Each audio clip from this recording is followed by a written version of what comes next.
our new entity, the Newcastle Australia Institute of Higher Education. And I can't see all of you, but there's so many of you registered and many streaming in. We are so happy that you can spend your afternoon with us. Locally here in Singapore, I see many registrations from overseas. I know some are waking up maybe in your European time zone, and our colleagues at Newcastle, where Ravi is based in, 3 hours ahead, 4 o'clock or 4:30, probably having your late snack or coffee. Thank you so much for coming. We really appreciate it. Just 1 or 2 housekeeping rules. As you know, you're all automatically muted for a reason. And there's a Q&A box. I know you want to shout and scream and ask some very good questions. It's a Q&A box which we'll be monitoring. Please post your questions or comments in there, and we will address it. Kavita MD will be looking out for those. And after the Ravi has spoken, we will ask him some of the questions.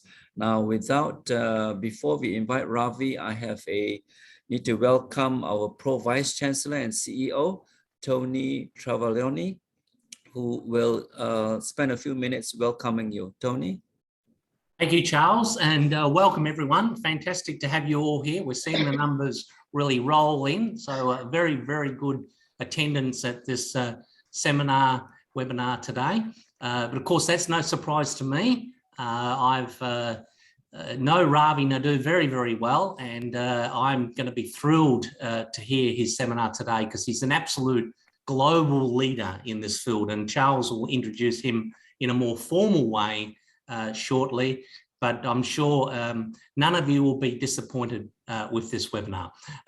Can I just say, as the Pro Vice Chancellor here in Singapore, we've been here for 20 years as a separate Singapore company. We've been here for 16 years, and we offer 10 programs here in Singapore, from business programs through to engineering programs to health and safety programs. So we've got a wide range of programs, and this is what we call Launch Week. This is where our Vice Chancellor will be launching our new premises here in the National Library of Singapore, and that'll be done on Wednesday, and that'll be the start of the next chapter in our growth. The next chapter when we bring 5 more programs here to Singapore as part of the process of expanding our operations here. And just before I quickly hand over back to Charles, let me just tell you what those programs are. They're all master's programs. Very exciting to have these on board. So the Master of Business Psychology, the Master of Information Technology, Master of Data Analytics, Master of Health, Economics, Management and Policy, and the Master of Social and Inclusive Education. So it's going to add significantly to our current programs. We're also got some very, very good researchers here, but that's where I'm going to stop. I'm going to hand back to Charles to get on with the show. Thank you, Tony. Yeah, thanks for the welcoming remarks. Ravi needs no introduction, but I will say a few lines about him. It was quite a good opportunity for me, privilege to work with Ravi over the years, although he's Newcastle, he travels globally. I was involved in some of the conferences in Newcastle, Australia, as well as more recently in World Congress in India. So look out for CRC Cares, a lot of global initiatives, which he'll tell you. Ravi is one of the world's foremost experts on the remediation of contaminated sites in soil, water, air, and the potential impacts of contaminants upon environmental and human health at local, national, and global levels. So for more than 2 decades, Ravi has been a global leader in the move to now widely accepted risk-based approach to managing contaminated sites, which saves industry millions, if not billions of dollars annually, and makes cleanup for more feasible and to be more effective.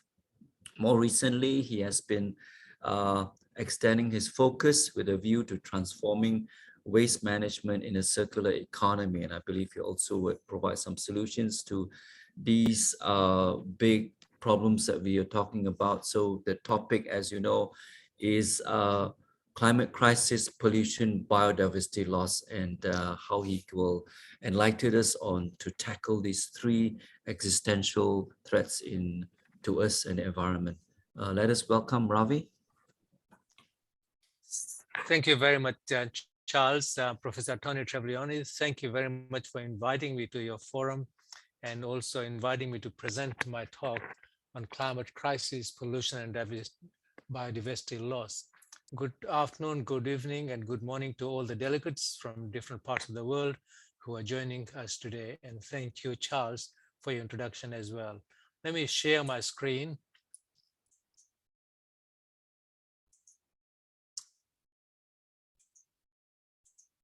As mentioned, the presentation that I have, it focuses on climate change, pollution, and the impacts of these on biodiversity loss.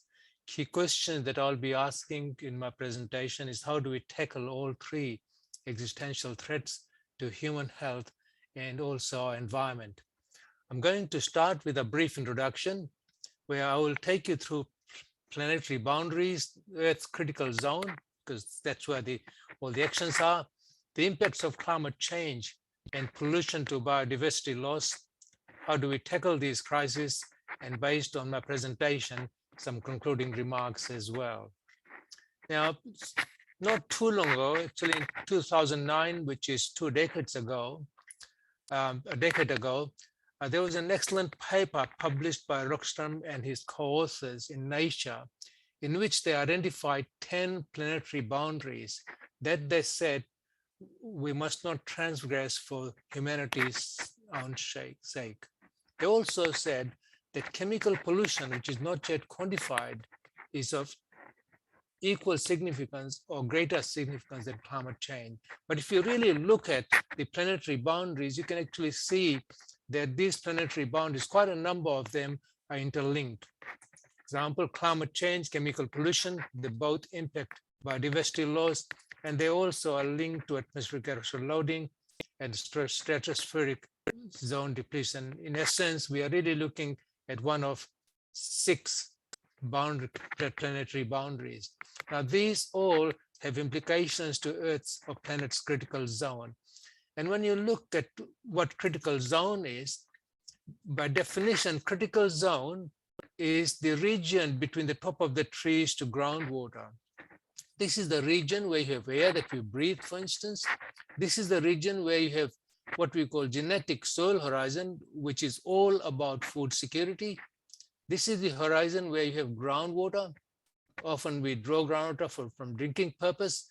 We also have ocean, fish as an example, aquatic organisms, and indeed freshwater as well. When we go through climate change, severe drought means that your soil is extremely dry, groundwater declines, and your productivity goes down because there's biodiversity loss as well. And you can have bushfires through lightning. On the other extreme, when you have a lot of rain and flooding, you lose your surface soil because of flooding from erosion perspective, and there's impacts of biodiversity as well, impacts infrastructure as well. Then when you look at chemical pollution, the moment you have contaminants spilled or come into contact with soil, these contaminants can leach and enter groundwater, and in entering groundwater, it impacts the quality of groundwater that we have, which can't be used. It impacts your fresh water and also ocean through erosion. And if you have any volatiles, you're breathing pollutants as well. So whether you look at climate change or pollution, they all have implications to biodiversity. And biodiversity means that they have implications to the processes that support and control ecosystem processes. And that has implications to products and benefit society. What I'm trying to take you through is that anything that impacts biodiversity impacts ecosystem processes, and in turn it impacts ecosystem services as well. Here's another paper that was excellent paper that was published in Nature, where they identified 17 ecosystem services. Each one of these ecosystem services is about biodiversity. It involves soil as well. And if these services are impacted, the stocks are impacted as well. So we are really addressing very sensitive challenges that we have now from climate change and pollution as well. Let's now turn our attention to the 6 climate change indicators that EPAs have identified. I'll go through these 6 and then take you through some examples as well. We have all heard about greenhouse gases. We know about methane, carbon dioxide, nitrous oxides, and other gases as well. We've heard about global warming, weather and climate change, oceans, there's acidification, we heard about that. We've heard about glacial melting, and all of these create imbalance in the ecosystems, which has implications to health and society. Let's take these one at a time, maybe not all, and I'll take you through some examples of how climate change and pollution impact some of these. Here's a figure that I have taken from Australian National Greenhouse Gas Inventory. X-axis is amounts emitted, and then y-axis are the industry sectors. You'll note from this figure that there is quite a lot of emission that comes from the generation of electricity, coal power stations being one example. Then there's stationary and other energy sources, quite a lot. It goes all the way to waste. What I'm trying to take you through is no matter which industry sector you look at, you do have emissions. In fact, when you add all the emissions that we generate, the recent estimates suggest that around 50 billion tons of greenhouse gas are emitted to the environment every year. 50 billion tons is a lot of emissions. In fact, in the last 3 decades, the emissions increased by about 46, or let's say 50% round number. And annual GHG index in 2019 was 1.45, which represents a 45% increase in a net warming influence. So we've got to ask this question: what is it that we have been doing in the last 3 decades that the emissions have ballooned? They keep increasing, and we're not doing much to manage these or see what we can do to reduce these as well. This here shows a figure is from IPCC 6th assessment report, and here we have the global surface temperature, the change in this since 1850, and on the y-axis you have the chronology here. Going from 1850 to 2020, for the first so many years, we did not have many industries. And then slowly from about 1920, 25, slowly industrial revolution started 1, 2, and by the time we got to 3, it really sped up. We're starting to go up there. Industry 4.0 is about artificial intelligence. 5.0 is linking artificial intelligence to human as well. So you can see that since 1950, we have started, the industrial revolution really went up exponentially. With that, the global warming that you have, the global change in temperature has gone up significantly as well. So it's a combination of natural and human causes, more so human causes, and it's not steering, it is going up. Imagine temperature going up by another 0.5 degrees Celsius. The implications of this to both the processes that we have in the environment, the ecosystem services, and human health as well. So we've been talking about this for quite some time, but as Voltaire said, men argue, nature acts. This here is an excellent report and figure from CSIRO, in which they were looking at the global mean sea level from 1990 to 2020. So again, you can see here that the mean sea level has been increasing, and on average 3.5 millimeters per year. And if you look at this publication, is excellent publication here, they're estimating that by 2100, 50% of the 7,000 plus locations considered will experience the present day 100-year extreme sea level event. And it's going to cost as well, because it can lead to global flood damage, which is expected to rise to more than $1 trillion by 2050 unless action is taken. And global temperature rise means not just the infrastructure damage, but from human health perspective as well. And a steep line here, slope, which means that unless we do something, it will keep going up. This here is a figure that I have um, basically copied from by independent. Here they show Tuvalu. This country could be wiped off the map by climate change. And this is a new climate report that sparks fears for the island nation Tuvalu, a tiny island, but the sea level rise could see one day this island disappearing. And there are people over there, they will have to be found a home somewhere as well. And here's an image that I only got from LinkedIn yesterday, the country that I was born in, Fiji. And Atish Malal writes, I'm echoing same sentiments. Climate change is real, and I've also witnessed it. Here is a picture of king tide in Fiji. In fact, I'd been back to my village where I was born in Fiji, and where they had rail tracks on the coast, we no longer have on the coast because where the rail tracks where there's water. And I've been working with sugar industry in Fiji, helping them because the coastal sugar farms have salinization problems because of the water, seawater, it's gradually moving in. And small countries like Fiji, for example, and Tuvalu are more impacted than some of the larger countries. So sea level rise is not something which is going to stop unless we act now. And this is another picture from Bureau of Meteorology, not mine.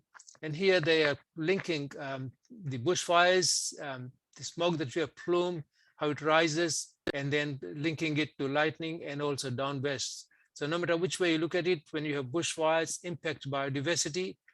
And these bushfires are because of the heat and drought that you have, downpours and causing flooding as well. And when you look at the report, and again, working in Fiji, for example, we're talking about timing of sugarcane plantation and other crops as well, because there's seasonal shift and there's more work that needs to be done from life cycle events. Food web disruptions, when you look at, for instance, Arctic ice, it's melting. And the Arctic ice is what is rich in ice algae, which is the food that zooplanktons eat. And zooplankton is what Arctic cod eats and other marine animals. If you have ice algae declining, zooplanktons won't be there for other organisms, and therefore it's going to impact polar bear as well. There's pathogens, parasites, and disease because of elevated temperatures, the extension risks of other organisms. And we're talking about koalas in Australia, for example, because of bushfire. It mobilizes pollutants, be it heat, drought, or rain. If it is rain, it helps leach, move into sensitive receptors. And if it is drought, it gets into dust and inhaled dust. And biodiversity loss means loss of ecosystem services and hence implications to food security as well. So in summary, when you look at the impact of climate change, for instance, it can alter where species live, how they interact, and the timing of biological events which could fundamentally transform current ecosystems and food webs. And here's a question for scientists. How many of us have been taking this into consideration, and engineers as well, and looking at what is it that we need to do, not only to look at reversing it, but managing the system now as it is because of climate change. And again, that needs resources as well. How does it impact health and society? It's again not my image. This is WHO 2021. And here they're looking at climate change and the vulnerability. But if we look at the exposure pathways, my apologies for the small font here, there are quite a number of exposure pathways. Anything that impacts exposure pathways brings you to the vulnerability factors. And those vulnerability factors could be where you live, demographic, geographic, biological, socio-political conditions, and socio-economic factors as well.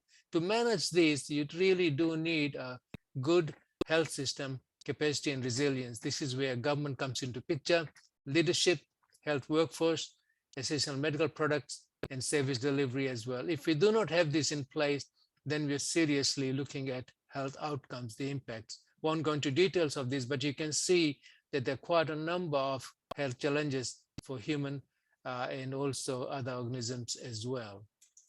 So the direct cost then to health, excluding cost in health determining sectors such as agriculture and water sanitation, is estimated to be between $2 to $4 billion per year by 2030. And there's a lot of publications now in air pollution that has been linked to nearly 400,000 premature deaths. But there are other publications that they talk about a lot more deaths than what we see here. Now, what does it mean from Singapore's perspective? Here's a really great report that we have from National Climate Change Secretariat and the observed changes and future climate predictions. If you look at daily temperature, for instance, what we see, the change from 1948 to 2016, temperature rose by about 0.25 degrees per every decade.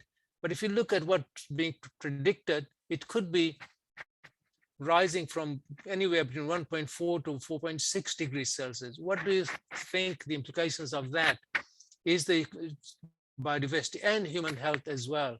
Not forgetting that not too long ago in Canada, for example, with the temperature rising to about 40 degrees Celsius, I think it was Canada, quite a number of people died as well. We look at the frequency of warm days and nights. It has been increasing since 1972. And the prediction is that there will be more warm days and warm nights from February to September throughout 21st century. Rainfall has been increasing from 1980 to 2016. And then here, prediction is that the contrast between wet months and dry months is likely to be more pronounced. So you could have a lot more rain as well. And then they talk about wind directions. And the last one is sea level rise, which I was quite intrigued to read, that in Singapore, the sea level rose from, the rate was 1.2 to 1.7 millimeters per year. And the prediction is sea level rise are projected to rise by up to about 1 meter. You can imagine Singapore is a small country on the coast. You have lots of buildings, lots of narrow streets as well. Tsunami or sea level rise. How do you think the water will move? The impact of this, it's something that I could not see in the report, but it's worth looking at that as well. So there is a huge implication here from climate change perspective to Singapore, and those interested ought to read this excellent report as well. I'm now turning my attention from climate change to pollution crisis. Here's a paper that we published recently. Quite a number of us jointly worked on this manuscript. And the title is Chemical Pollution, a Growing Peril and Potential Catastrophic Risk to Humanity. As I mentioned earlier, we actually living and breathing polluted air. We are eating pollutants as well. And if you look at this cartoon here, there are 350,000 registered chemicals. Many of these haven't even been tested for potential toxicity. And we are adding 3 new potential toxins on a daily basis. And according to one of the reports that we have read, 7 million people die annually from exposure to air pollution. From China's perspective, a fifth of China's countries' farmland is already contaminated. And we have more than 5 trillion pieces of microplastics or plastic debris in the ocean. When you look at the volume of waste that we are generating, it's 400 billion tons and piling as well. And globally, we have more than 5 million potentially contaminated sites. Only 1% has been remediated. In fact, all around us in the cities that we live, there are many potentially contaminated sites. And when you look at number of deaths linked to pollutants, it far exceeds all the other deaths that we have from smoking and other illnesses as well. And it does impact male and female fertility as well. There's a lot more that we need to do. There's medical fraternity. They have to recognize that pollutants are the ones impacting male fertility. Pollutants are the ones that leading to many premature deaths as well. And yet, neither from the medical fraternity, not from the government globally, where we see enough resources invested. And I would say the same about climate change as well. Are we going to, with these challenges, are we able, would we be able to deliver these 17 goals to transform our world, the sustainable development goals? And I would say no, because if you look at just pollution, 5 SDGs are and can be impacted as well. So there's a lot more that we need to do for us to be able to deliver the 17 goals to transform our world. Going forward still with pollutants, as I said, we breathe pollutants, we eat pollutants, and once you take it into your system, those pollutants through your lungs or through your gut, for example, they are slowly absorbed into your systems. It can be into your vital organs, for instance, and ultimately it can lead to death for females, for example, infertility, fetal inferiority, and of course, babies impacted as well. Whilst Lancet Commission estimates that the toll is at 9 million premature deaths, the US National Institute of Health placed the figure as high as 13 million per year, a lot more than the number of people who die from diabetes, and diabetes has been linked to arsenic, a lot more of the number of people who die from cancer, and cancer has been linked to chemical pollutants as well. Here I have two images. One is a mollusk. Its male organ is coming out of its head, which shouldn't. And then here's an image of a person who was exposed to arsenic. And you can see many people have died from exposure to arsenic as well. And that's a naturally occurring pollutant. And of course, it's also pollutant that we have generated ourselves. So I was still really pleased with FAO leadership that we have from FAO that led to the publication of this report towards zero pollution. And we have contributed towards this report as well. It's available online, and they have taken into consideration the sources of pollutants with agriculture, industrial activities, urban settings, geogenic sources, and nuclear activities. Not saying that we should get rid of all of the agricultural activities, but we must put in measures that ensures that we no longer pollute to the extent that we do, but we manage well and minimize pollutants as well. So in Asia Pacific, these are the major drivers for soil pollution. Now turning my attention to Singapore very quickly. In Singapore, air pollution is seen as one of the major sources of pollutants, and they have linked positive association between the incidence of acute ischemic stroke and ambient carbon monoxide and ozone levels as well. So there's a lot that still needs to be done from air pollution perspective in Singapore. Turning to biodiversity loss, an excellent publication here from IUCN, and you can see that going from 2006 to 2018, the biodiversity loss is increasing. So in 12 years, it has nearly doubled. And I mean, unless we start working from climate change and pollutants perspective, this will continue, and some of the organisms will be extinct as well. Here's an excellent paper, a couple of papers published on biodiversity loss and impacts on human well-being. I won't go through these one, but just wanted to read this bit here. Biodiversity loss can destabilize ecosystems, promote outbreaks of infectious diseases, and undermine development progress, nutrition and security, and protection from natural disasters.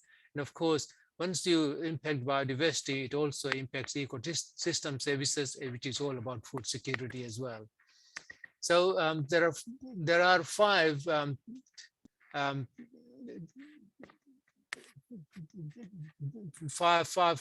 factors that can impact biodiversity. These include land and sea change, pollution, species, climate change, invasive species. What we focused on was land and sea change, pollution, and climate change, not forgetting that the species of exploitation and invasive species can also lead to biodiversity loss. Just summarizing existential threats, climate change and pollution are interlinked. Pollution can impact and lead to climate change because of its impact on biodiversity and carbon sequestration. And at the same time, climate change can also enhance pollutants as well. And both of these lead to biodiversity loss. So there is synergies. One crisis can worsen another as well. So in summary, from ecosystem services perspective, the global value of ecosystem services is considered to be around $33 trillion per year, which is 1.8 times the global GNP. Imagine biodiversity loss, which can then impact ecosystem services, which has implications to food security and human health as well. And indeed, it has economic implications as well. So that basically means and states that we got to reconsider what we are doing and how we can do everything to minimize climate change impact and pollutants as well. That now brings me to how do we tackle these challenges?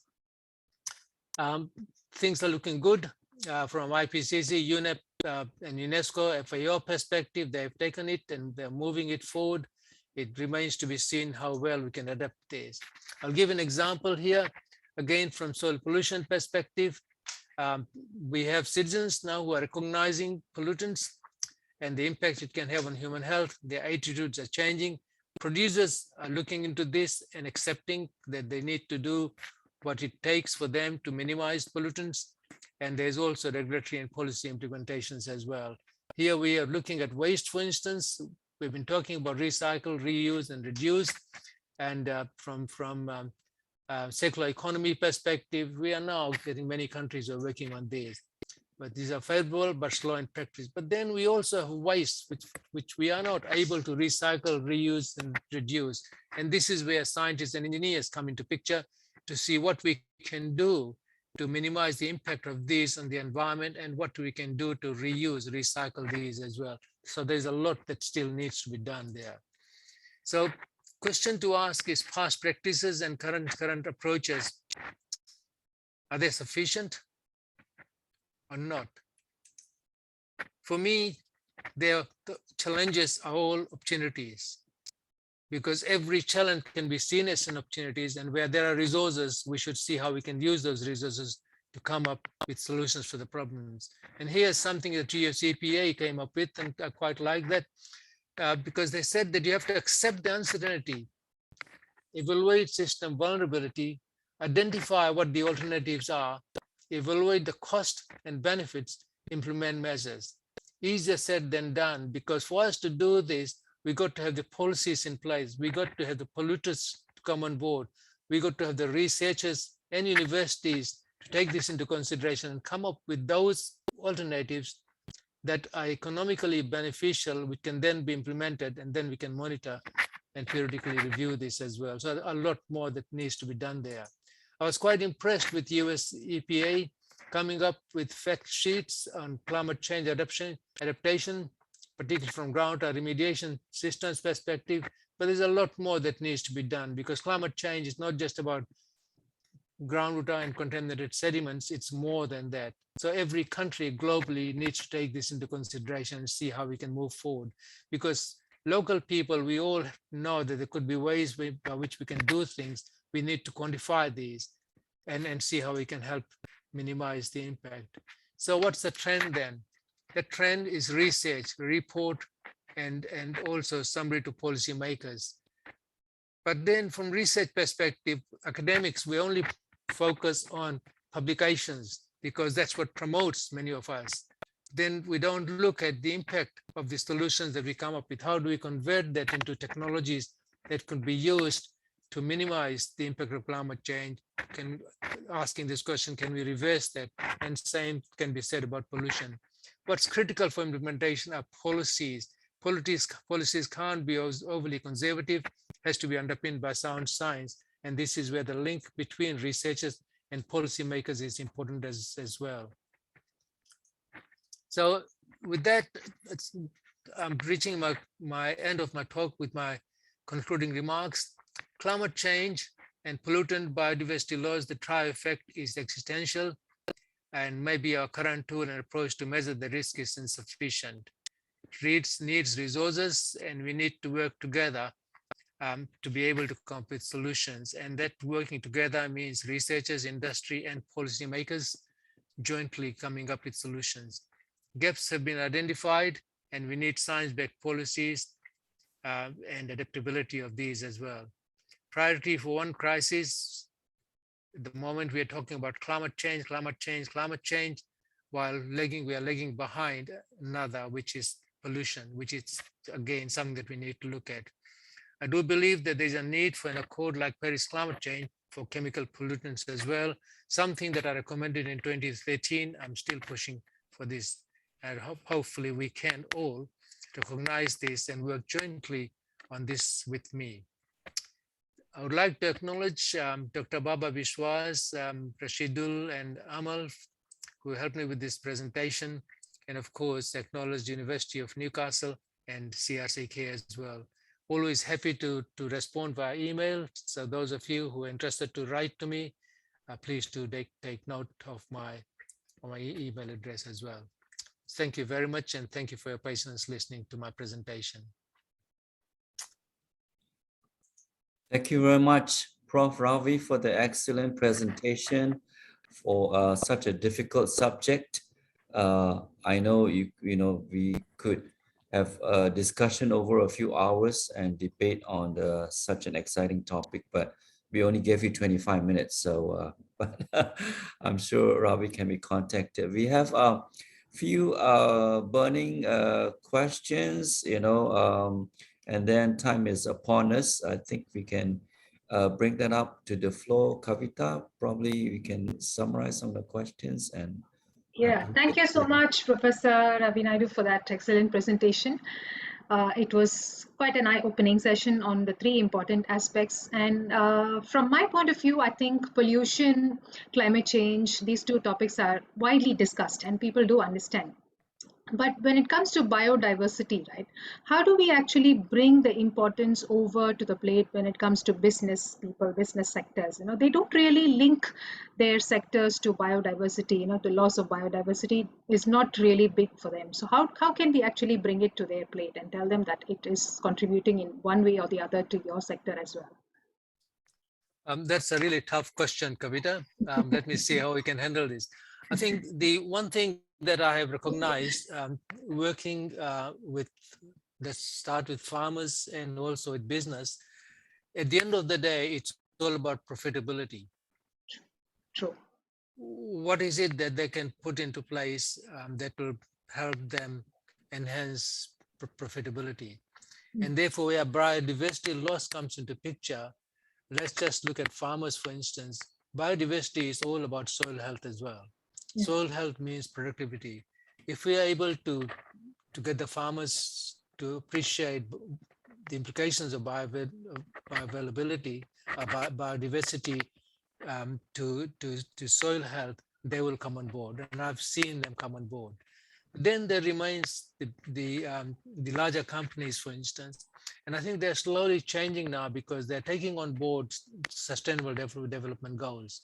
The big companies, for example, and BHP is one example, largest mining company in the world, they are so much into sustainable development goals. If you look at climate change, they're doing everything to minimize the impact of climate change. Other mining companies are doing the same thing and have been working with defense. So gradually now, the larger companies and big corporate organizations, they are recognizing that climate change also means cost. And to minimize cost, they got to work together to see what we can minimize the impact of climate change and additional impact of pollutants as well. Thank you for that. Thanks, Ravi. Okay, let me check the Q&A. There are a couple of questions that I think we can answer locally here. That'll be tough for you to figure out some of the answers that dwells with our local campus. But I have a quick question for you, Ravi, before we let you go. You're talking about some of the solutions which are related to policy and making our science to be more transparent to the policymakers, regulators, government. A lot of us researchers, including myself, are kind of a bit shy. We just in our academic circle, not too many people are like Ravi and Tony. But how do we escalate that in our science that we publish in top journals that are read by only a few people, escalate that to the policy holders? I mean, that's a difficult kind of gap, isn't it? But you said it's very needed. How do we try to do that, Ravi? Charles, again, a really great question and a tough question as well. Because let's just look at policy, for instance. If we do not have sufficient science underpinning policy, we take precautionary approach. Precautionary approach means conservative approach. conservative approach means costs money. And therefore, for me, for instance, I'll give an example. I work with industries and regulatory jurisdictions as well to look at policies that they see as conservatory. And we then ask, what can we do to help you underpin this with science, new science? So we have lots of meetings with the regulatory people. One thing about regulatory people is that jurisdiction is that they always want to lead. And therefore you have to give them the leadership and provide what they want to deliver the policy. So we're not allowed to write policies because they're the ones who write policies. We are the ones who can work with them to provide them science that can underpin their policies. The challenge then becomes, how do we get them to provide you funds for you to do research that underpins their policies? And this is where other industries come into picture. Because as an example, if you look at remediation industry, for instance, the remediation industry is quite constrained if the policies are so tough that they are not underpinned by science. We're taking a precautionary approach. And therefore, if the policies are right, the remediation industry jumps up and there's lots of employment as well. So an example in Australia, for instance, before CRC Care was established, the remediation industry was worth $300 million per annum. Today, it is nearly $6 billion per annum because we work with the regulatory jurisdiction and industries to underpin policies which they wrote. We only wrote the guidance documents. And that's what industry is using. And the cleanup has already gone up rapidly and employing thousands and thousands of people as well. We could say the same thing about waste, for example, from recycle reuse perspective. We need to have accreditation for these. As an example, people will go to, let's say, hardware shop to buy compost, for instance. What are the numbers that you need for people to feel safe the compost is fine? Because in US, for example, they're now going to come up with threshold values for microplastics and PFAS in compost. And there are many industries who may not be able to sell their compost because of those numbers. And therefore, for us to be ahead of all of that, we need to work with the industries to make certain that the compost that they come up with, they don't have to worry about things like microplastics and, for instance, PFAS and other things. So working with the industries, getting the industries to lead and us underpinning what they lead from research perspective. So I always said it's the industries, they have the problem. We have to work with the industries to come up with a solution that they need, and where policy implications is there, invite regulatory jurisdictions as well. So we've been quite successful from that perspective here in Australia. Yeah, right. Thanks, Ravi. I thought you'd be the right person since CRC Care is really a partnership between a federal and not just academics, but heavily with industries that you have had experience for more than a decade, right? Time is upon us. There's one important question for you. This I know is from Prof. Jeff Obat, who is now with the NEA Climate Science Department. He said, glad to see you are working with his former PhD supervisor, Kevin Jones at Lancaster University in the UK on persistent organic chemical pollutants. So he has a tough question for you. How do you view the growing threat of nanoparticle contamination on human health, especially in terms of brain health and age-related diseases such as Alzheimer and Parkinson's? It is certainly a tough question, Charles, because when you look at nanoparticles, there are nanomedicines, for example, particles which are good. There are nanoparticles which might not be good. So if you look at, for instance, metallic nanoparticles, some of these may not be good. And globally, when you look at policies relating to nanoparticles, there is acceptance that some nanoparticles may not be good, some may be good, because some of them are also used as slow release drugs, for instance. So we need to be able to differentiate between those which are good, those that are not very good. But the question to ask is, how do we come up with policies when we have so many different sources of nanoparticles, and we might be breathing nanoparticles on a daily basis, no different from drinking water and with water taking microplastics, for instance, on a daily basis. And if you look at any organization, industries, for instance, or regulatory jurisdictions, they act only when they see fatalities. I'll give you an example. Nobody was focused on arsenic until they saw thousands of people in Bangladesh died from exposure to arsenic. And then everybody said, oh, we need to do something about this, which is all the same as asbestos, Hardy's asbestos case. Then we said, yes, we need something. Same as cadmium. Cadmium, for example, in Japan, the rice tragedy. Only then we started to work. So from nanoplastics and nanoparticles perspective, there's a lot more that needs to be done, whereas regulatory jurisdictions, they accept that potentially that could be risk, but they need a bit more from us scientists to provide that evidence as well. Thank you, Ravi. Yeah, tough question. Yeah, good Yes. perspectives. Before I know time is upon us, but suddenly I thought of there are a lot of students here. I don't know all of them, but some of them are our students, and young and not so young, but they are the generation that has inherited this planet that we have created that is collapsing. So I guess he asked, Sunil asked, what advice would you give us students? How can we play a part to curb issues you have discussed at the student level? That's another good question, Charles. My thoughts, these are my thoughts, is that creating awareness is so important, and that creation of awareness has to go down all the way to primary school. And you might know that once every 2 years, I have an award for primary school and high school students. And they write essays on environment, pollutants, and human health. And unless we are able to create awareness, we will not be able to do anything. And here's an example. I remember going to a place where I thought, no matter which direction you looked at, there were wastes, pollutants, but people were living happily because they'd lived there all their life. They did not have any appreciation of the impact that it was having on them.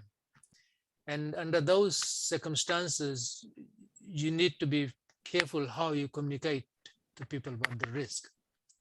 So we need to go to primary school level, start creating that awareness that people can start to live with things. And here's another example. I went to a village where every person I saw, adults, their tooth was impacted from fluorosis.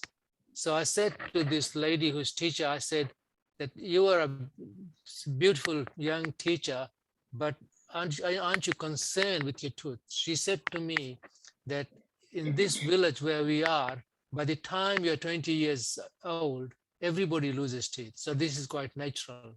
Without recognizing that was fluorosis that I was doing, then the government wasn't investing enough money to provide them with clean water. So you see that awareness wasn't there. People did not appreciate, they were living with that. And this is where we have to invest a lot. That's why global care that we have, it's about creating awareness, getting people to recognize so that our future generations are not impacted and we save our planet as well. Right. Absolutely, Ravi. Yes, there are more questions, but time is upon us, and you can contact Ravi to the emails and his organization as he has shown. We will share the slides. We upload it in our website as Andy has shown you, right? newcastle.edu.au/Singapore. We upload the slides in a few days.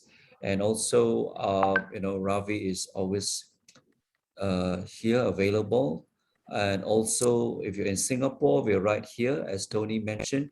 Please drop in. We have our premises in the National Library Board, the building here. That's a nice area for coffee, I believe. Yeah, right here that I'm sitting. So please come by. With that, of course, keep in touch with us. Thank you so much, Prof. Ravi, for your time. I know you spent over the weekend, cranking out these slides when there's no lack of information on this area, but to come up with these, information that ties all three is a difficult one. Thank you so much. With that, thank you everyone for spending your afternoon with us. And we'll continue with more of these research seminars. So look out for our postings. Thank you all. Thank you, Prof. Ravi, Tony, Kavita, Andy, and all the backup staff who helped to make this successful. Right. Thank you very much.